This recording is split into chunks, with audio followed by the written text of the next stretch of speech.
Okay, so if you want to get started, we're here with Mr. Don Long, Correct. and he is going to tell us all about his life from day one up to the present. Oh my. Well, let's see. From day one, that would have been in St. Cloud, Minnesota. I was born in St. Cloud, Minnesota on June 22nd, 1921. My parents obviously lived in the area. My grandparents lived in a little town very, very near there, across the river, in fact, in Sauk Rapids. My mother's parents, my dad's parents lived in St. Cloud proper. Let's see, I'm just trying to think if there's anything that What did your dad do for a living? At that time, he was a paper stock cutter. He worked in a tablet factory, and they made paper products and stuff, basically cutting paper stock for tablets. That's what his job was at the time. The early childhood, I don't remember too much.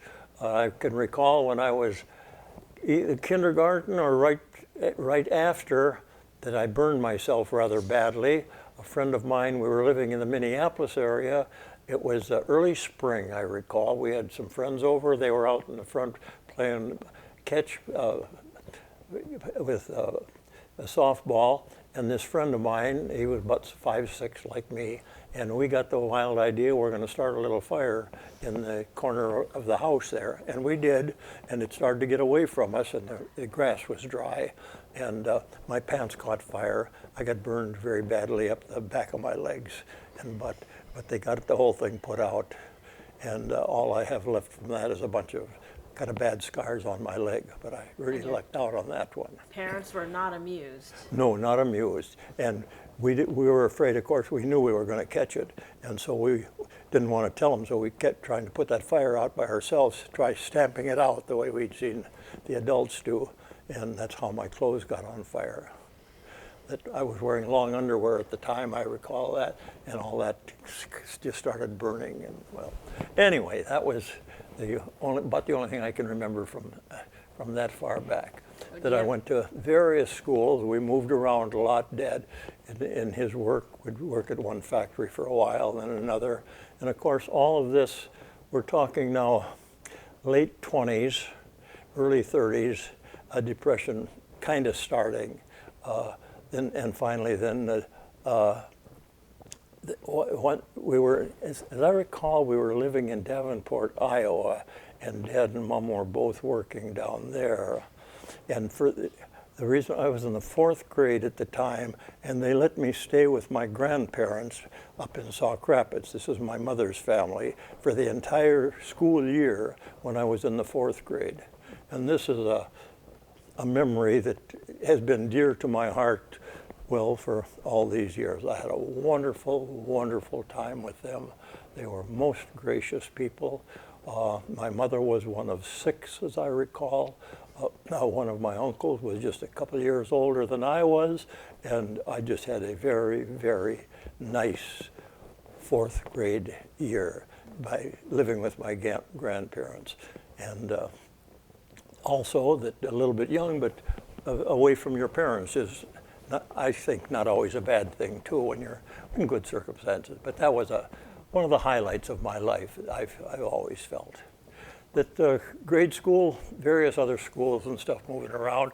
But I had one very fortunate thing, I think, that when I got into high school, we went back up to where we had previously lived in the northern Minnesota area near Barnum, where I went to the Barnum High School, and I was there for the full 4 years.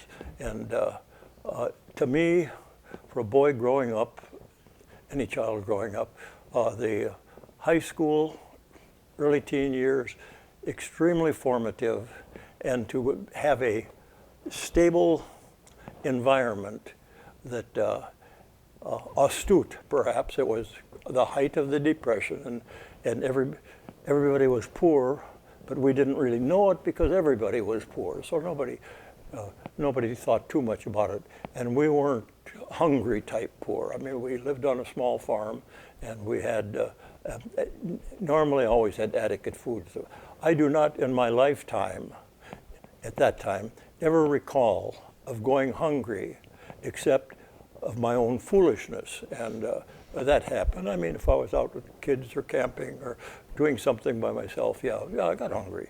But otherwise, there was food if I would stay home to eat it and stuff. That. Do you have any siblings? Yes, I do. Thank you.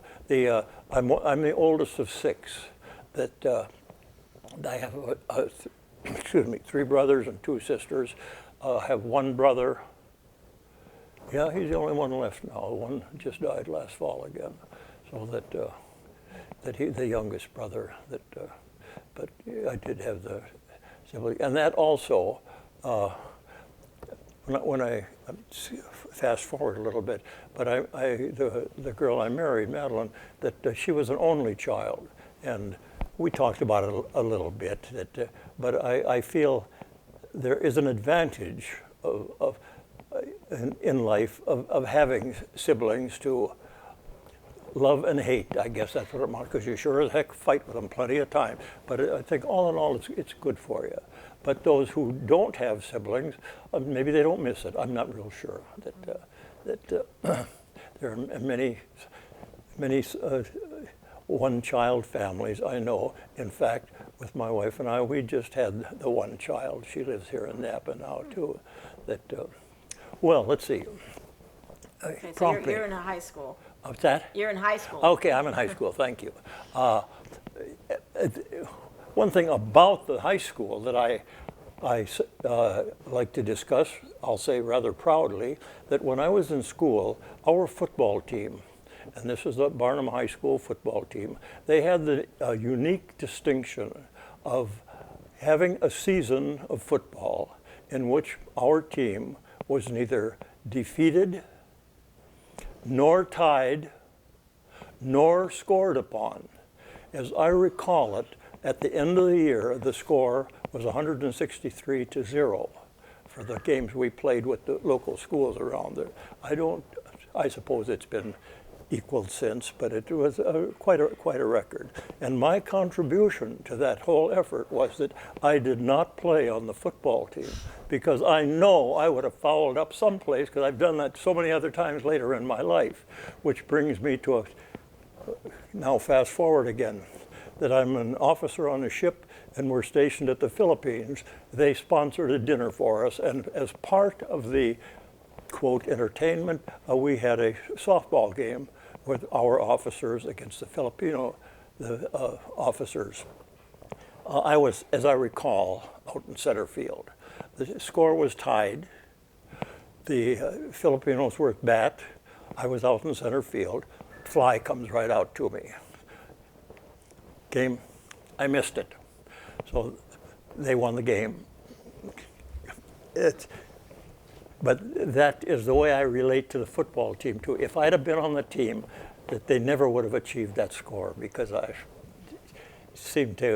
I'm just not too athletically inclined. So that's all. You didn't play any sports in high school at all?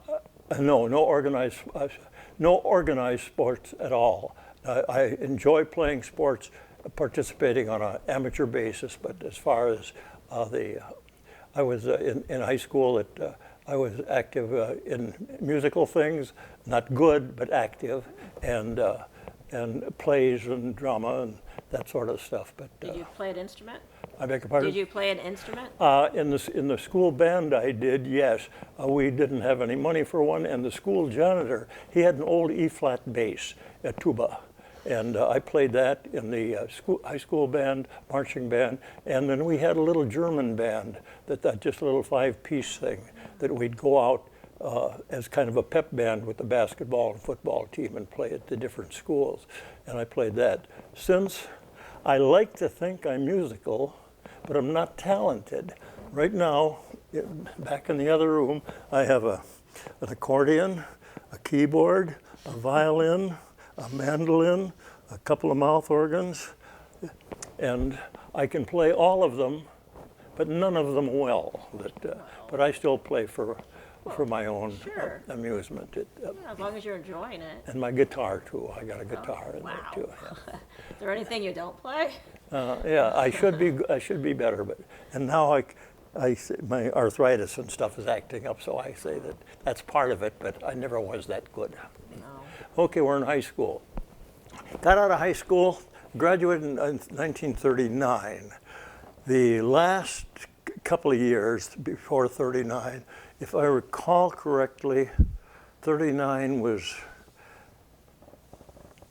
I think, when Hitler invaded Poland, where things were starting to get pretty darn tight over there. Yeah, and in school, we talked a little bit about this. I'm sure some people remember, basically, as I recall it, that Roosevelt wanted us to get into the war to help the Allies, but the national mood was quite a bit against it. However, we all saw, I think, we saw it, war clouds on the horizon, that Hitler, nothing seemed to be stopping him. He came and, of course, went through France, and I can really find sympathy for the British, who each day didn't know what was going to happen. But we figured we would one day get into it. And so when I got out of high school, I looked for local work. There was a steel mill up in Duluth, and sometimes they hired, but I couldn't get in up there. And jobs were very, very scarce. That could do a little bit of work in the woods. I went up into the CC camps in, let's see, when was this? 1940, as I recall, in January of 40, and you could have a 6-month tour up there. The CC camps, just a teeny bit of history, that was one of Roosevelt's programs to try and give young men a chance to do some kind of work that would help out at their homes there, because most of us were still living with our families, and give them some, quote, work experience. Of our salary, we got $30 a month, of course, in board and room, and $30 a month, and 20 of that was sent directly to our parents to help them out at home. And they said by getting us out of our own homes, that was one less mouth to feed at the table. And although it's difficult to imagine now, there were times when things were a heck of a lot tighter in this country as far as food and necessities for families than I think they are now, although I'm sure there are still some problems. But so I went up to the CC camps for that 6 months. During that period that I was up there, I took a correspondence course from the, I remember the name yet, the Northwest Radio and Television Institute in Minneapolis. It was one of these by the mail order classes, and we studied radio and television, electricity, radio, and television. This was in 1940.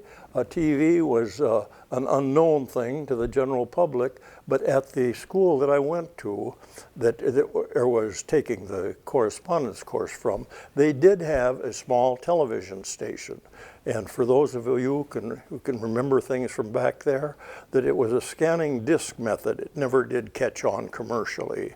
But we did, when I got down to the school, we did get, and so I took this correspondence course while I was in the CC camps and could do the lessons. I was up in the North Woods, up north of Duluth at Tofty, Minnesota, and I finished that course in the 6 months that I was going to the CC camps, and then I went, they had a period of, I think it was just 3 weeks that we went down to the lab to see what we were, a little bit what we were talking about when we were taking the course. But that, to fast forward a little bit, that was very, very fortunate for me in my later service with the Navy and stuff, because it gave me a leg up on most of the other people. I basically had some skill that, well, it wasn't common to possess them, let me say it that way. So that was, I did that, and then after that, a friend of mine and I, his girlfriend came out to California for a while, and he didn't want to be without her, and so he and I, we hitchhiked out to California from Minnesota in the winter of was that 40? It was probably early 1941.